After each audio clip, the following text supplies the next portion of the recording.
சபை எல்லாத்துலேயும் கரெக்டாக வரணுன்றது ஒரு மெய்ப்பனுடைய பாரத்தில் சொல்கிறேன். பக்தி வைராக்கியன்றது இதெல்லாம் தான். பக்தி வைராக்கியன்றது இதெல்லாம் தான். எதுலேயும் போய் மாட்டிக்காதீங்க. தெரிஞ்சவங்கக்கிட்ட என்னுடைய இது சொல்கிறேன், என்னுடைய கர்த்தர் நடத்துகிற வித சாட்சி சொல்கிறேன். தெரிஞ்சவங்கக்கிட்ட எந்த இதுவும் வச்சுக்கூடாது, எந்த வணிக இதுவும் வச்சுக்கூடாது. அது கட்சியில் எங்கேயாவது ஏதாவது ஒன்று கோளாறு ஆச்சுனாலும் அவங்க நட்பு எல்லாம் சேர்ந்து போய்டும். அதுவும் நான் வச்சுக்கவே கூடாது.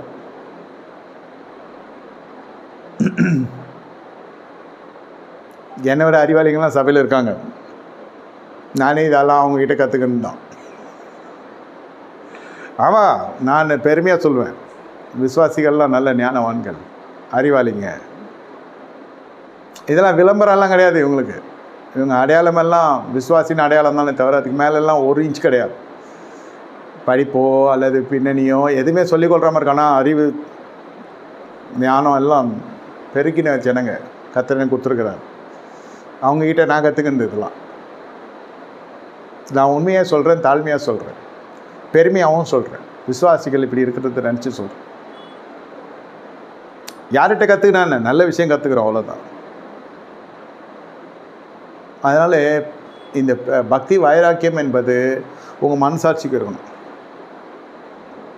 அந்நிய ஸ்திரியை பார்க்க மாட்டேன், இந்த மாதிரி ஒரு பக்தி வைராக்கியம் தாவீதுகிட்டையும் சாலமோன்கிட்டையும் இருந்ததுனாக்கா ராஜ்யபாரம் வேறு மாதிரி போயிருக்கும். வேறு மாதிரி தாவீது ஆண்டவருடைய இதயத்தில் இடம் பிடிச்சிட்டார். அபிஷேகம் பண்ணப்பட்டவன் மேலே கை வைக்கிறது இல்லை, அந்த ஒரு பக்தி வைராக்கியம் இருந்துச்சு. அதில் ரொம்ப தூரம் போயிடுச்சு. ஆண்டவருடைய இருதயத்தில் அந்த மனுஷன் ஏற்ற மனுஷனாக போயிட்டான் தாவீது. மற்ற ட்ராபேக்கில் நான் பேசியிருக்கேன் வீடியோவில், உங்களுக்கு தெரியும். ரசித்தாங்க நிறைய பேர், அதுக்கு காணிக்க தனியாக அனுப்பிச்சாங்க. தாவீது இவ்வளோ நாள் நல்ல மனுஷன் நினச்சிருந்தேன், இவ்வளோ புட்டு வச்சுது, நீங்கள் தான் ரொம்ப சந்தோஷமாக இருந்துச்சு, சிரிச்சுட்டே கேட்டோம் சொல்லிட்டு அதுக்கு காணிக்கலாம் அனுப்பிச்சாங்க. ஆனால் இந்த அபிஷேகம் என்ற விஷயத்தில் சில பேர் அப்படி தான், ஊழியக்காரங்க விஷயத்தில் ரொம்ப கேர்ஃபுல்லாக இருப்பாங்க. இதெல்லாம் தேவனுடைய இதயத்துக்கு ஏற்ற ஒரு பக்தி வைராக்கியம். சாலமோனுக்கு அந்த மாதிரி எதுவும் இல்லை. இந்த அந்நிய ஸ்திரியை தொடமாட்டேன் ஆண்டவரேன்னு சொல்லியிருந்தாக்கா ஆண்டவர் குளிர்ந்துட்டு இருப்பார்.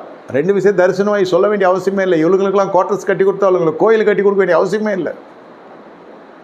இந்த இரவு வேலையில் கூட நீங்கள் ஏதாவது ஒன்று கற்றுக்கொள்ளணும்னு நினச்சிங்கன்னா, ஒரு ஆசீர்வாதம் வேணும்னு நினச்சிங்கன்னா, ஆண்டவரே நான் பக்தி வைராக்கமாக இருக்க விரும்புகிறேன்.